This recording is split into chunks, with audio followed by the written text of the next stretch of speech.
So I want to thank Vivian for that very kind introduction, and I want to thank you for coming. I see, and joining me tonight, I'm hoping we can have a conversation this evening. It's really nice to see the familiar faces in the crowd, and many of you have already come up to me and expressed your enthusiasm and amusement for the multi-layer meanings in my title. So we'll get to all of them, I assure you. But the first is I'm going to tell you a story about how we use simple unicellular eukaryotes related to and including baker's yeast, which if any of you have baked bread, you've opened up one of those dried yeast packages and used them. And there's a picture of these guys here, and they're colored in green and in red. These are the simple organisms we're going to use to help us address a very complex but fundamental question in biology, which is, how do we look at an organism's DNA or its DNA sequence, its genotype? So I'm a geneticist. That's what I do, is I look at DNA and understand how it produces the organism's complex traits and behaviors, or its phenotype. So before we start, I want to begin with a few fun facts of DNA. So Friedrich Meichner, and I apologize to people of German descent, I'm going to mangle that name, discovered DNA in 1869, and that was actually something that I didn't know until I was doing research for this talk. Avery et al. And colleagues proved it is the genetic material in 1944 because they showed that it was the DNA inside cells and not proteins or lipids that could confer virulence onto an otherwise innocuous bacteria. The structure was solved in 1953 by Watson and Crick using critical data from Rosalind Franklin and Linus Pauling. So as you can see, the structure is helical in nature, and it has 4 different building blocks. We abbreviate A, T, C, and G, okay? And this DNA helix is compacted and becomes packaged into your chromosomes, and your chromosomes reside in the nucleus of all your cells, and the sum total of the DNA sequence of all of your chromosomes is your genome. So in order to understand that question that I posed, we need to be able to determine the DNA sequence of genomes. So the first genomes were finished about a decade ago. Does anyone want to hazard a guess what organism was one of the first genomes completed? Budding yeast, right? So about at the same time, E. coli, which is a bacteria that lives in our GI tract, and also baker's yeast was completed in 1997. But it wasn't until 2001 that we successfully determined the entire DNA sequence of a human.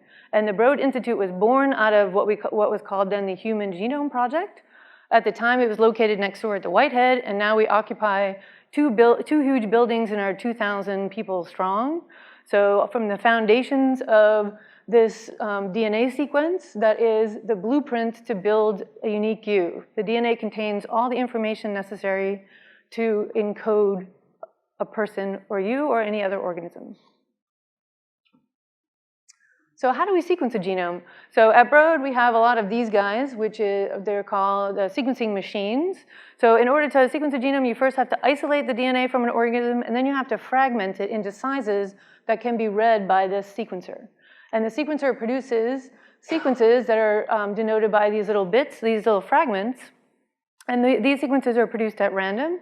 And just as importantly, we have computational scientists, which are computer scientists who study biology, that make pipelines, computational pipelines, that can take all of these sequences and find their overlap and string them together into the appropriate order, right? And this way they determine the sequence of all the chromosomes. But the human genomic DNA, as I said, is made up of the A, T, C, and G. So when you look at when you finish with all those data, this is what you have. It's just these long strings of A, T, C, and G. And in the human, there are 3.2 billion of them. So it's a really big challenge to try and look at this, just these strings of letters, and understand how we end up with a blueprint for an organism, right? So other Broad scientists are engaged, as well as people in my group, at understanding how we figure out what the functional components of genomes are and what do they do. So for today's talk, the functional units of a genome are genes, because I'm a trained geneticist, and that's what we study. And so for the purpose, a gene will be divided into two parts. There's the coding region of the gene, and that specifies the instructions for the building blocks of your cells, often proteins. And there's also regulatory regions of your genes. And these regions specify when a gene is turned on and when a gene is turned off, and in which particular, in our case, tissues that a gene is expressed. And so understanding the function of these units and also how changes in the DNA that make up these units is critical to understanding the genetic basis of disease. So we know that there are changes in DNA that happen when you go from being a normal cell to when you become a cancer cell. And it's also critical to one of my favorite subjects, which is how do we understand how changes in DNA result in the evolution of new species. Okay, so how do new species evolve? Most talks on evolution start with this guy. So Charles Darwin, and also this guy. So this guy got the shaft, basically, because now only people ever talk about is Darwin, but he, writing at the same time, they actually knew each other and published papers together, they sort of came up with the idea that modern species we see today evolved from a common ancestor. So these are the famous Darwin finches, where you can see that the beaks are very specialized. These are inhabit the Galapagos Islands. And there are many different species, and they're specialized to feed on different food sources, either insects or nectar, bark, or just different types of flowers. And it was believed that they all evolved from this common ancestor that was a more generalist feeder on everything that just happened to migrate to the islands. And over the course of time and adaptation, you get all of these different species. And so in his very famous book, he represented these relationships between the species by a tree structure, right? So all the different species are radiating out from the common ancestor designated by 1, okay? And this thing we refer to as a phylogenetic tree. And groups of closely related organisms we call a phylogeny. So now, with all of our sophisticated sequencing technologies that we have at Broad in our computational pipelines, we didn't just finish the human genome. We've sequenced hundreds of genomes at Broad, and in fact, all of these species were sequenced here by our vertebrate, and the genomes interpreted by our vertebrate biology group. And now this is also a phylogenetic tree. But instead of being based on morphological characters like the original Darwin's finch tree was, this is now based on DNA sequence. We can compare those sequences. And the length of the branches now are proportional to the divergence in DNA sequence, right? So humans and dogs are quite close together, but they're farther away from more distantly related birds. Okay. So this plethora or explosion of sequencing of genomes of all types, there are other sequencing institutes that focus on microorganisms. And so we now have hundreds and hundreds of genomes that we can compare. And this particular discipline is called comparative genomics, right? So having all these sequences allowed us to compare the DNA sequence and also the genomic features or the genes of different organisms, right? So the first thing they started to do was to compare gene content, right? So which genes do I have? Does the dog also have? Or what genes makes the dog distinct? And when they started doing this across many organisms, they got a big surprise. And that gene content correlated really poorly with the complexity of an organism. For example, the lowly water flea here has roughly the same number of genes as the rice plant, which is more complex. And does anyone want to hazard a guess as to what the number of genes that a human has? Is it more or less than 40,000? It's a lot less, right? So, and I'm not meaning to imply that Vivian only has 20,800 genes. We all in this room only have that number of genes. And so people were actually afraid to report this number for a bunch of years, and they artificially inflated it to 30,000, and they were like, okay, we really only have 20,000 genes, right?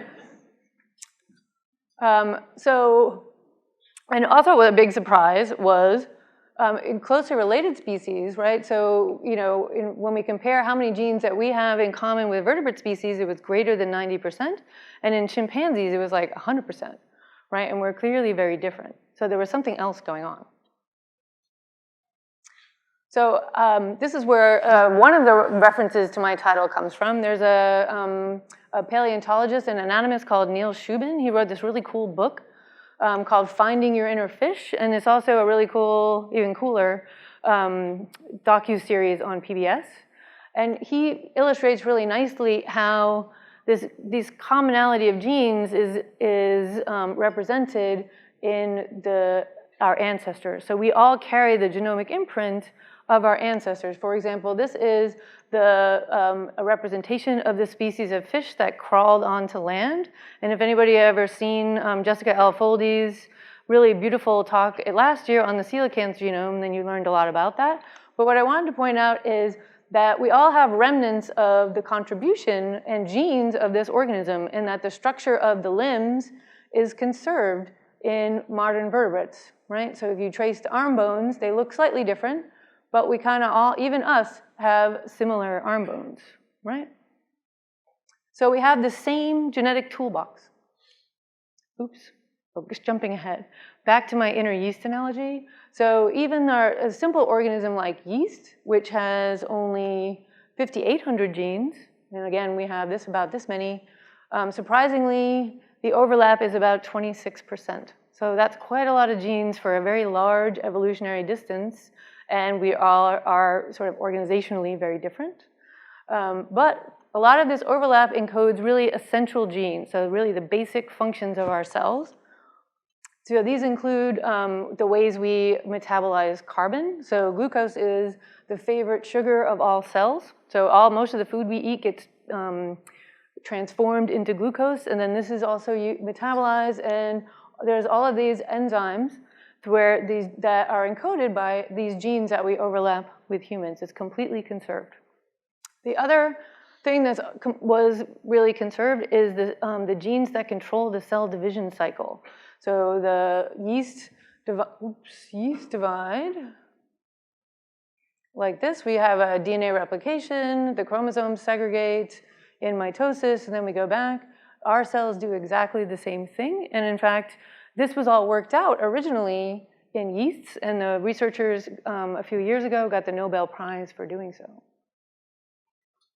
Right, so we all do have the same or very similar genetic toolboxes.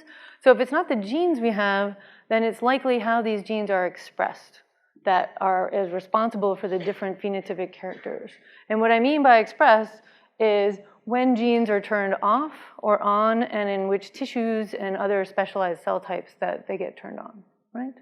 So we consider a nice analogy here with the orchestra, right? And so the conductor tells the members of the orchestra, it's the same instruments, but they can, if they give different instructions, then they can play different songs. But it's the same instruments that are in the orchestra, right?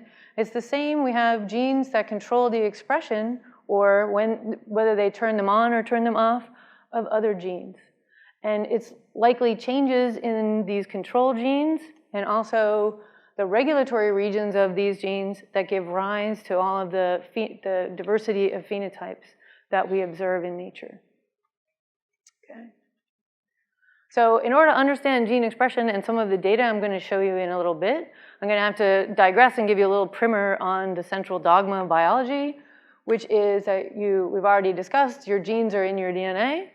In order to turn a gene on, that DNA is copied into a very similar molecule called RNA, and it's called the messenger RNA.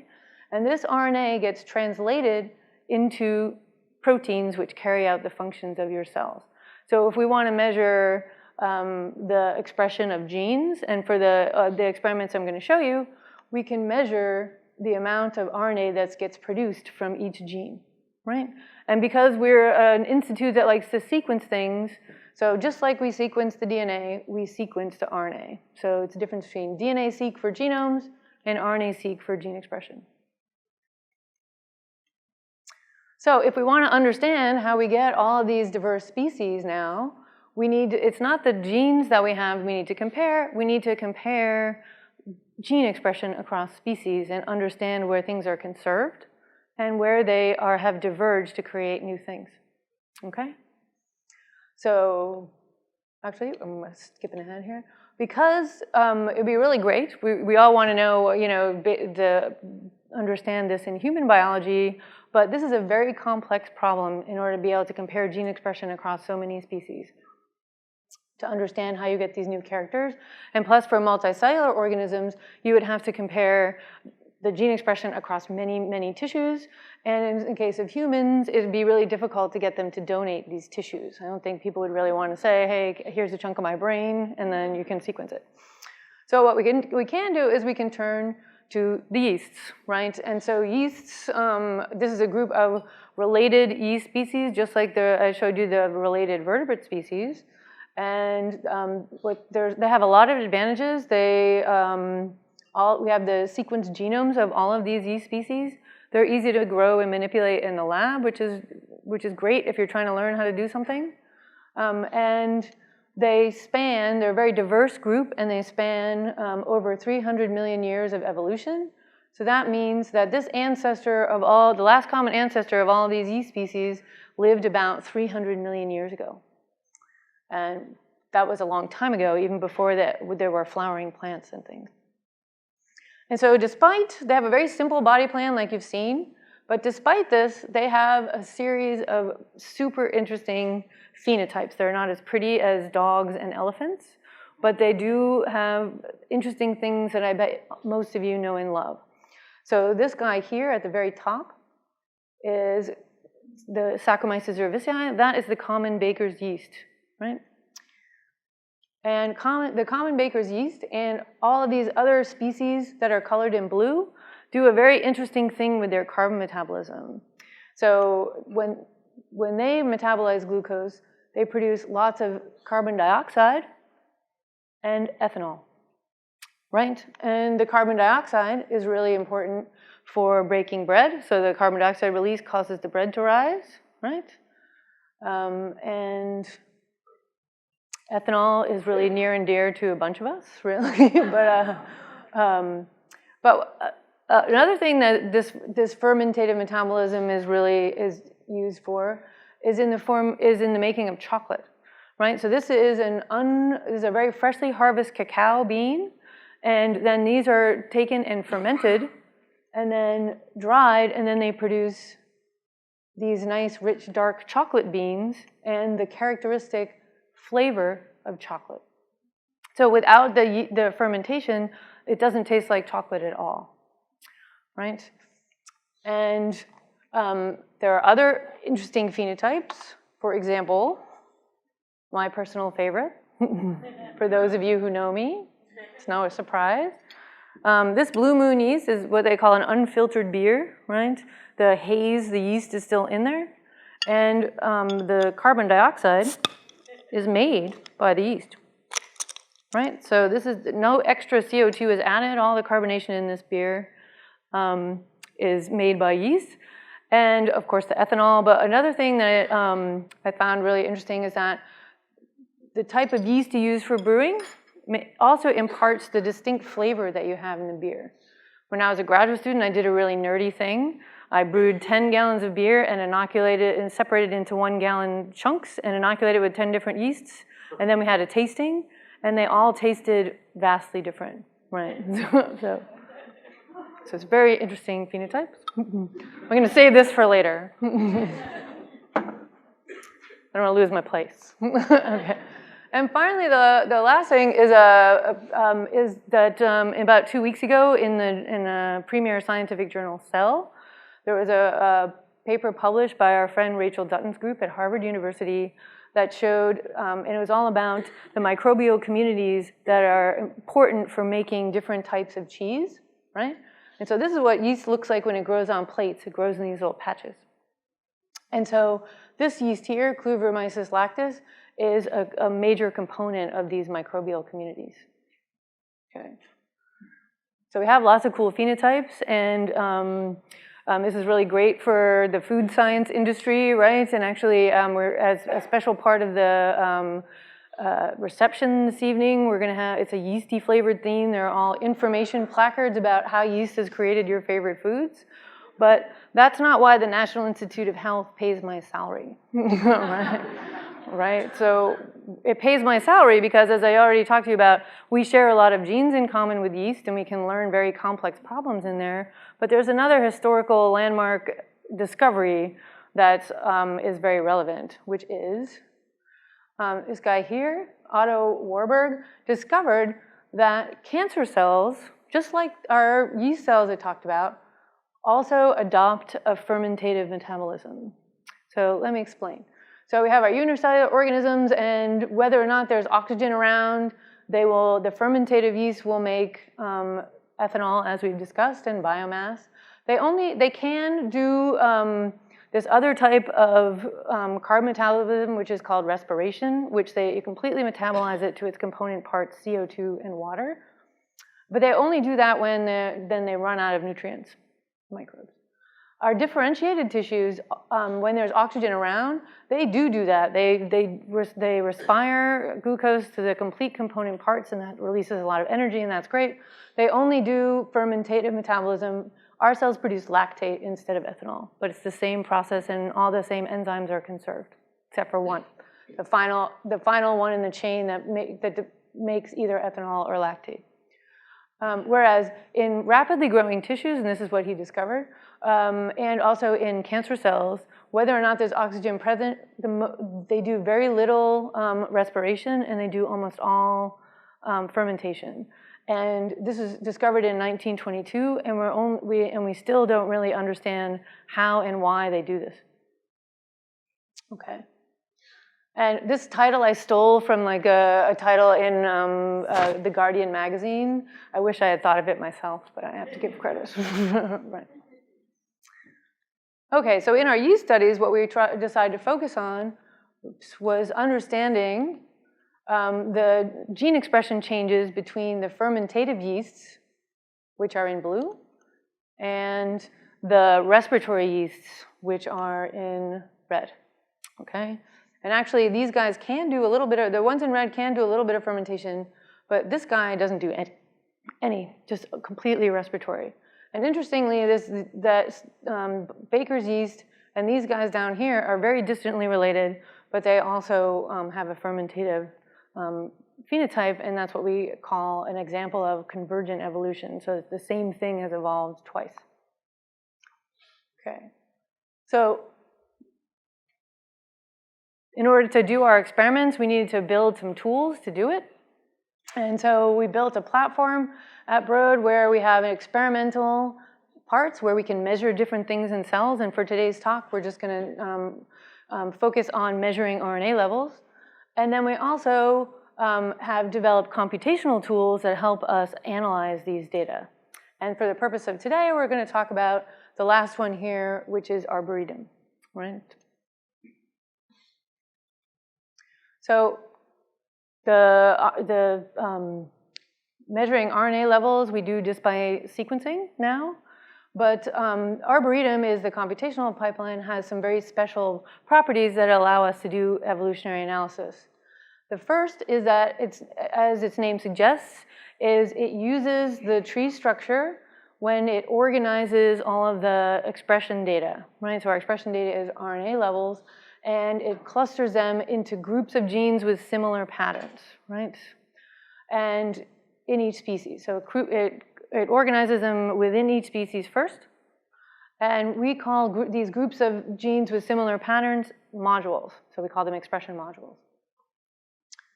And so for the expression data, I'll show you that when a gene is turned on, it's going to be pink or red. When it's going to be turned off, it's going to be blue or white.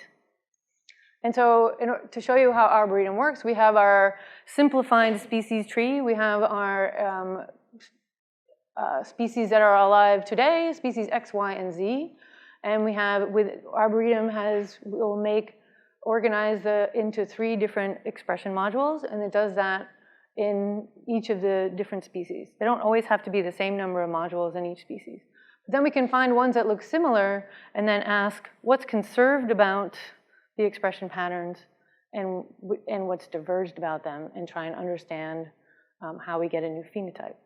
And importantly, what most other computational methods don't do, there are other ones that do similar things, but Arboretum is one of the only ones that actually infers what the expression pattern of the ancestor looked like.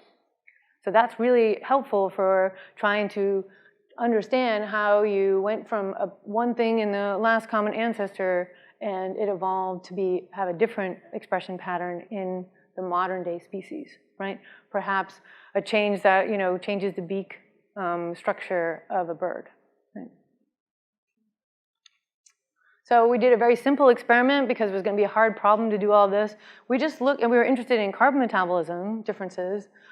We just measured the RNA profiles of each of our species as they started with a lot of glucose to when they ran out of glucose. And so, unlike similar to our toy example, we have these are all of our species alive today. Those are called our extant species. And then at each node in the tree, there are the ancestral species. And Arboretum will give values or predict what the expression will be at each of the nodes in the tree, right? And that way we can follow all of the changes from the last common ancestor here all the way to, and trace them into the modern day species. And so the first thing we did was look at respiratory genes, right? So these are all the genes that are required to respire glucose into its component parts. And we saw something very interesting in that all of the respiratory species, when they run out of glucose, turn down all of these genes. Because when they run out of glucose, they've been respiring all the time. When they run out of glucose, they turn them down, right? Whereas all of the fermentative species here turn on the respiratory genes. As I said, when they run out of sugars, they have to turn those on in order to be able to divide, okay?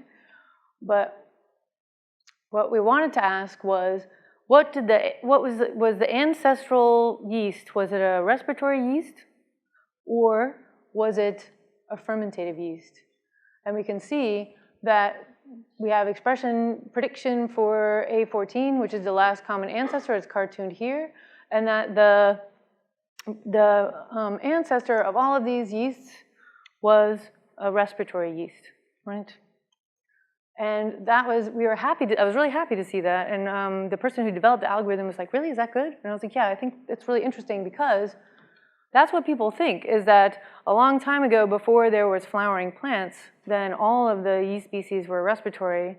And then it had to wait till the flowering plants evolved with these fleshy fruits to have enough sugar around for the fermentative lifestyle to have evolved, right?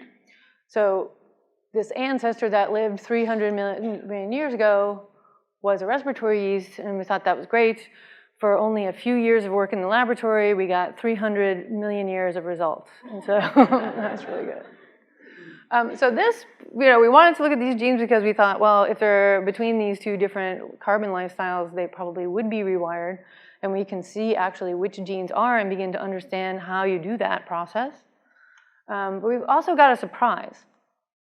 So we also found that the genes that were required to make the nucleotides, the A, T, C, and G, were also rewired in the fermentative species, right? So they get strongly turned on when carbon depletes. And that was a very unexpected result. But that gave us insight into what may be happening in cancer cells, and that nucleotides are needed to replicate DNA in rapidly dividing cells. So you rewire in this new carbon lifestyle, you link nucleotides gene expression to the carbon pathways shown here, and that allows you to divide really rapidly, right? And then people working in cancer have started to see a couple of these genes, the same genes that are also in us. They've shown that they are different, the expression pattern is different in cancer cells than it is in the normal cells. And in our yeast studies, we have all of the genes that I have outlined in red here on both sides represent novel candidates for future study because the people didn't know to look for them. And we only found them because of evolutionary conservation of our expression pattern. If we had just looked at one species, we wouldn't have seen them, or they wouldn't have jumped out at us to look at. Okay. So I'm going to summarize this part, and then I'm going to tell you one more story. So I hope I've convinced you that it's divergence in gene regulation that underlies phenotypic diversity, and that's how you get new species and new phenotypes, and also, in some cases, disease states. This should be we, not W. Develop an experimental and computational framework that can be used to study how these things happen and determine new genes for study, and give us a mechanistic insight in how new traits evolve. And we showed you how rewiring expression of even really conserved metabolic pathways can give you a new phenotype. And also we now have a foundation for understanding the shift in physiology in cancer cells that we didn't have before, because basically people really didn't know how and why this happened. Okay, so now I'm going to tell you the second story and the final meaning of the inner yeast. There's actually 2 yeasts in our panel. One's called Candida glabrata, and one's called Candida albicans, and they actually have recently evolved to become associated with humans. So Candida albicans is the most common one. 80% of everybody in this room is colonized with Candida albicans, and most of the time it just lives happy as part of our normal microbiome, which is the group of microorganisms that inhabits our GI tract, our skin, and is really important for our health. But these 2 species are also opportunistic pathogens, right? And that Candida can live, is called a dimorphic yeast, and it can live in the yeast form, which is the happy form that's innocuous, that lives on us every day. And then it also has this other form where it can form these hyphae or filaments, right? And then this is the pathogenic form. So when it's in the tappy form, it happily lives in your GI tract and in your mouth and on your skin. But when it switches to being a pathogen, and it does this when we're either run down or tired, it can cause what we call superficial candidiasis, or commonly known as thrush. This is what is the cause of yeast infections, right? And it's this filamentous form that can invade your tissues is what's causing the itching. And then in immune-compromised patients, like people who are having bone marrow transplants or are infected with HIV, it can cause a really life-threatening disease because it can then enter your bloodstream and then cause a serious infection. And the problem with a species like Candida is that, like our cells, it's a eukaryote. It has, like I said, it has a lot of similarities to our cells, which means there are very few antimicrobials that will work to control it. There's only a handful that are not toxic to you and me, and they have the really nasty habit of becoming resistant to it, right? So in HIV-infected patients and people in the developing world, and also in hospitals, it also can form infections on catheters and or it's really bad during organ transplants because it makes these things called biofilms that make it even more drug resistant. So we wanted to use our framework to understand how Candida albicans and Candida glabrata actually evolve drug resistance, right? So our phenotype now is the evolution of drug resistance instead of carbon metabolism. And so what we did was we collected clinical isolates from 10 different HIV patients. And they were collected both before the patient was treated with an antifungal drug, and then in series after they kept coming back into the clinic with a new infection and given higher and higher doses of drug. So the one that's drug sensitive, we call the progenitor. And the ones that have evolved drug resistance, we call the evolved ones. And so the first step in our framework is always where we start at Broad. We determine the genome sequence of all of these clinical isolates from the 10 different patients. And we wanted to, at first, compare what the genetic differences were in the evolved strains to the progenitors to see if we could understand how the changes in the DNA were evolving the drug resistance. And we could also ask another question, is are all the Candida species, once we have the DNA sequence, we can ask, in a person, are all the Candida species, sorry, down here, are they related to each other, right? And then the changes that confer drug resistance are just a few number of changes? Or do they represent, are people colonized by multiple different unrelated strains of Candida, right? So we analyzed the sequence and we did what we do in evolution. We created a phylogenetic tree, and this was too big to interpret vertically, so we flipped it. And if you see, what we saw is that most isolates in the patient series were clonal, which means, for example, in patient 1, which has the largest number of isolates, they were all closely related to each other. But in many patients, and that was true of most of the isolates in individual patients, but in many patients, we saw non-clonal isolates in red, right? So in a lot of people, they're actually infected with multiple different independent, unrelated strains of Candida. But the clonality can actually, most of the isolates works in our favor because that means there's very few changes that we have to try and relate to our phenotype, right? Which is drug resistance. But we also found something that was also surprising, and that in addition to developing drug resistance, they also developed phenotypes or evolved phenotypes that were related to increased virulence. So this is a control guy that can't filament because we've inactivated some of its genes. And then this is the progenitor of one of the patients. So this is a starting isolate that when they came into the clinic. And then we see that over a time period of about a year, it's gradually evolving to be much more filamentous, which means that this strain is a lot more virulent. So it's the double whammy. It's not only more drug resistant, but it's also more virulent and more likely to cause these systemic infections that I talked about before. What is that? What are those showing? So these, basically, this is these are on Petri plates, and so the Candida are growing in these patches, and when they are going to filament, so this whole group of it's kind of like a biofilm.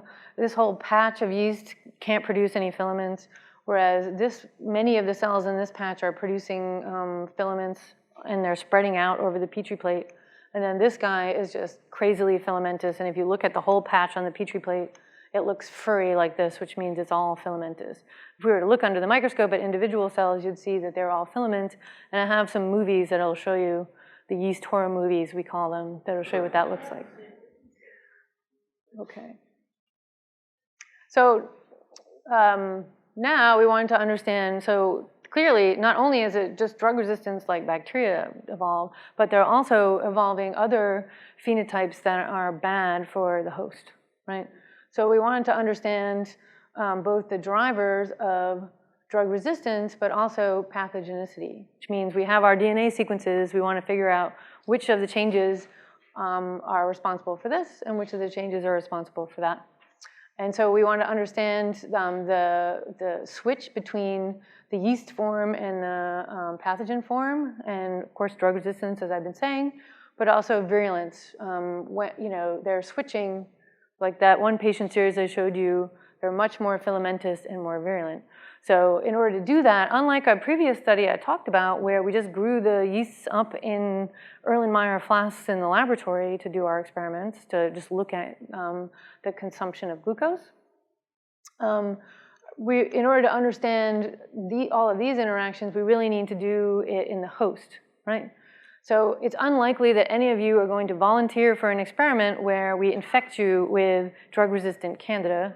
So we had to take another approach, which is what we can do is we can isolate immune cells, all right? And it's actually the immune cells that are the first line of defense in your body against pathogens.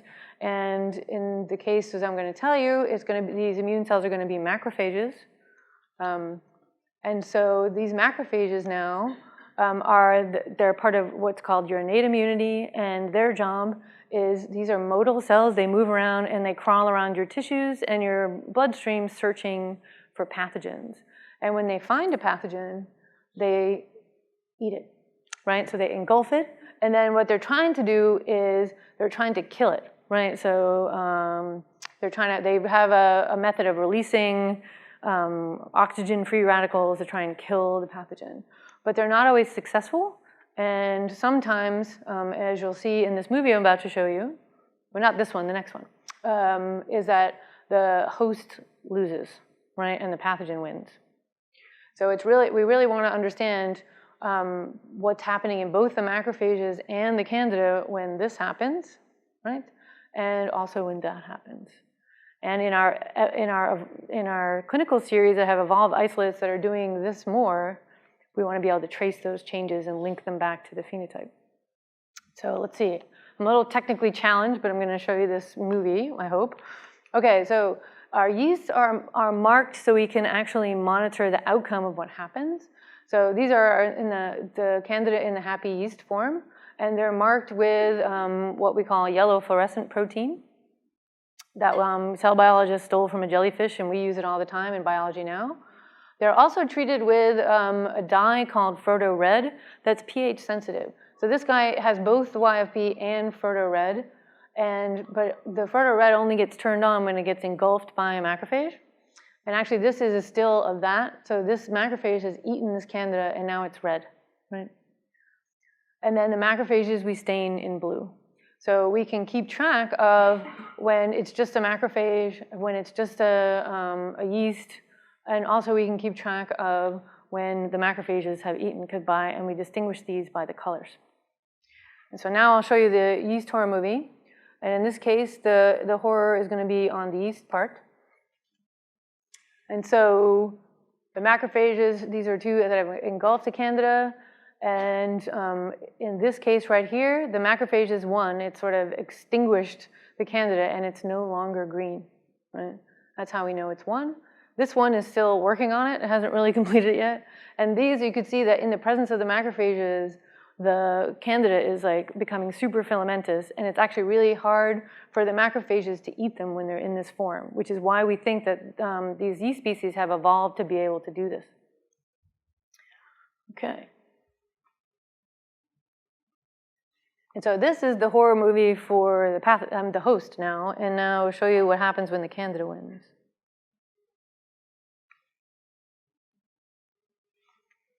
Okay.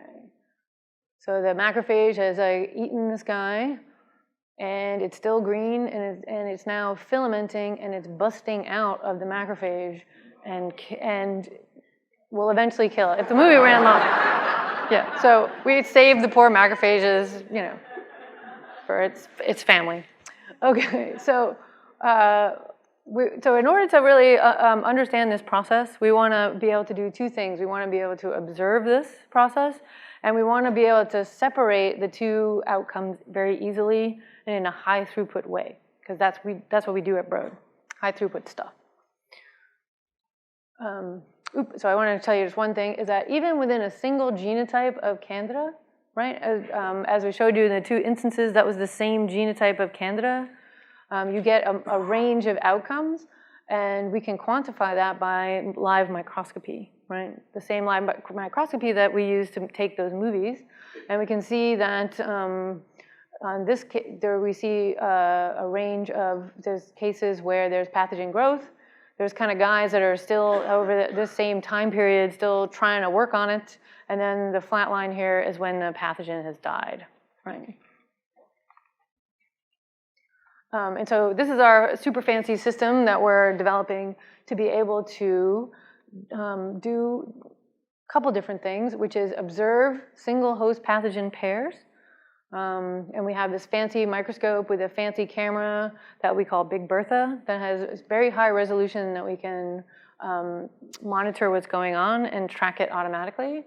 And then what we also need to do is be able to separate the populations based on outcome, and all those colors that I talked to you about allow us to do that. But we want to be able to do it quickly and in high throughput, And so we devised what we call a microfluidic method. And this is a miniaturized device that sits actually on this microscope here, and the camera is taking these images. And actually, these are aqueous or water droplets that are surrounded by oil. And we can flow in macrophages on this side and Candida on this side, and actually end up with something that looks like this. So these are water droplets. They're actually filled with culture media, so the cells are survive. And we have some cases where they didn't get any cells, some cases where it's just a macrophage. They're slightly different color scheme now. Some were just the Candida, and some where there's both. And these are the ones we're interested in. And then we can follow it by microscopy. And then we have a fancier setup on the bottom here.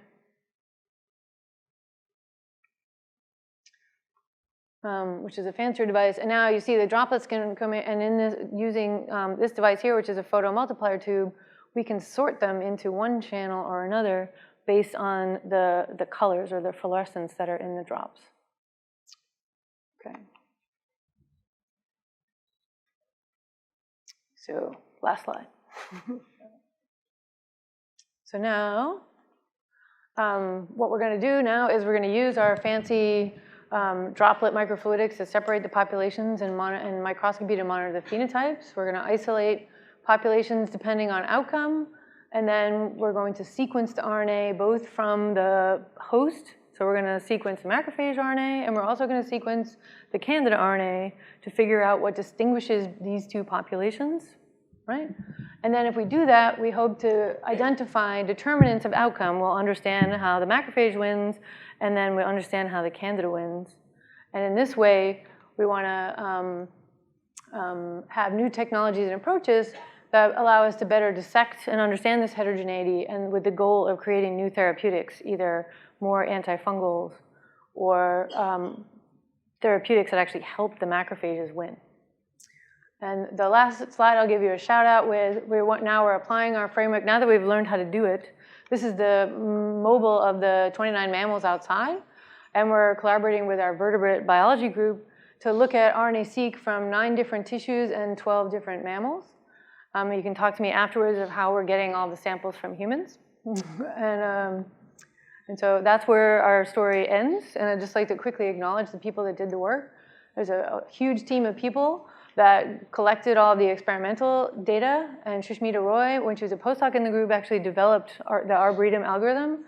And then for the Candida albicans work, it's being led by 2 really talented postdocs, Chris Ford and Oni Basu. And we actually had this summer one undergraduate summer research from the summer research program in genomics, and also one of the high school students, summer student working on this project.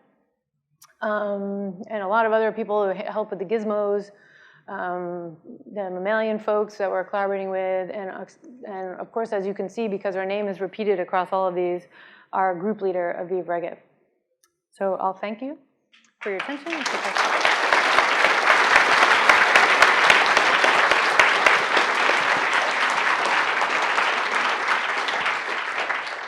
Thanks, Dawn, for a really interesting and clear talk. We now have about 15 minutes for questions. Hi, thank you for the wonderful talk. I want to find out how long it takes for gene expression to be turned on and off. And also, I wanted to thank you for acknowledging Otto Warburg, because his work was really, really important, and it has been ignored for a very long time. So that is really amazing that you're acknowledging this. And there is one more thing. Do you think that a lot of cancers are actually the yeast itself? Because most of them, after they have been removed from people and they have been washed, and they're white, and they're exactly that type. I cannot pronounce the name. So, you mean so there are a number of whether questions. cancer samples are contaminated with yeasts? Yes. Actually, they are contaminated with yeast, but we can easily distinguish based on the sequencing whether they map to a human or map to a yeast. Okay. And your first question was how are genes turned on or off? Is that? How long it takes to be turned on and off? How is that, when I showed you the picture of the gene, there's that regulatory region. We know that a lot of the DNA changes actually add sequences that control genes recognize, or they remove sequences that control genes recognize. And so you can either become under the control of a new gene, or you can be, in the case of the respiratory genes across the yeast, they've actually lost the sequence that a particular activator or control gene needs to turn them on, right? So it's usually the rewiring occurs by changes in the regulatory section. And is there a specific time? Like how long does it take? An evolutionary time scale, or like when you, how long it takes to turn on a gene? Can you change an expression of a gene dietary through food, or it's through nutrition? Oh, yeah. So gene expression changes usually happen on the order of minutes, right? Okay. So when, for example, in the yeasts, as soon as they run out of glucose, they switch their gene expression in maybe 15 minutes or so. Wow, that's great. Thank you. You're welcome. Other questions? I have one on the Twitter feed here that says, how do you know it's 300 million years old? Do you have fossils of yeast? That's a very good question. So that's why we always use greater than. I mean, it's really difficult to say, and the estimates are huge. It ranges from 300 million to 1 billion years. And so then there's a big fight. There's a whole camp that's all about the 1 billion, and there's a whole camp that's all about the 300 million. So we try and split the difference. But because there are no fossils or yeast trapped in amber, it's really hard to tell. Yeah. Another question? There's one guy up there, yeah. Should I go ahead? Excuse me, can you go back to the slide which had the diagram of evolution? Sure. And explain, like, how do you read that diagram? Like, can you explain it? Sure. The diagram of, like, the Darwin one? The evolution of the yeast, like, doing fermentation and respiration. Okay. Yeah.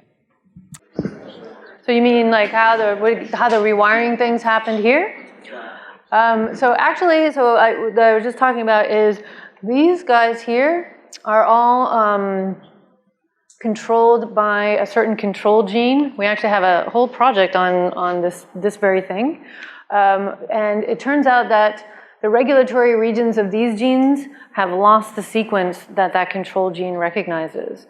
And also, there are other control genes that control these genes, and what happens is the expression of the control gene itself gets altered, right?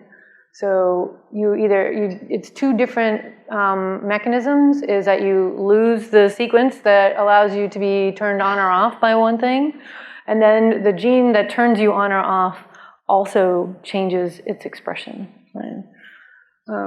And so the genes that turn these guys on are only turned on when the glucose goes away.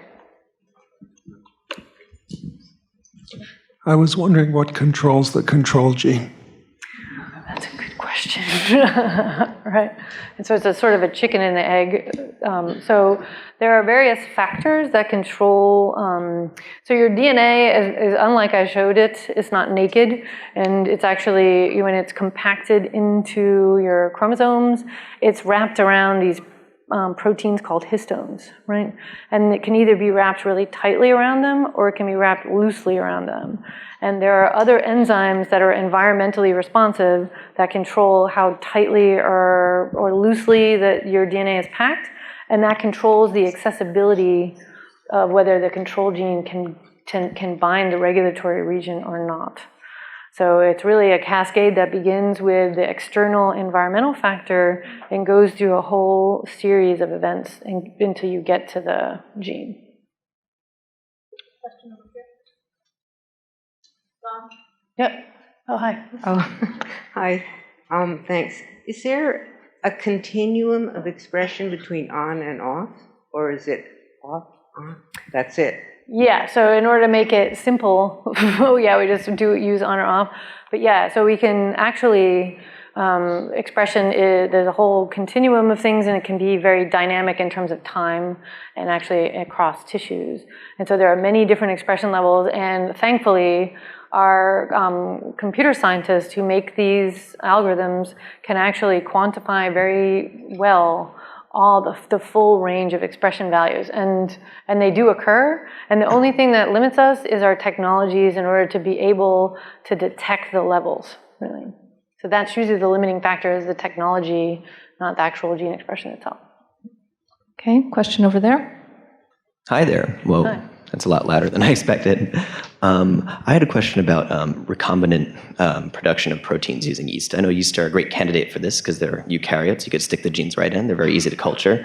What do you think we can gain from, an evolutionary perspective on this, recombinant production? Could we use something like your Arboretum software to pick an ancestor that might be better suited to producing recombinant genes and stuff? Like, what are your ideas on that? Yeah, and you can also do things which I did when I was a postdoctoral fellow, is sort of what I've shown you is the evolution that already happened, right?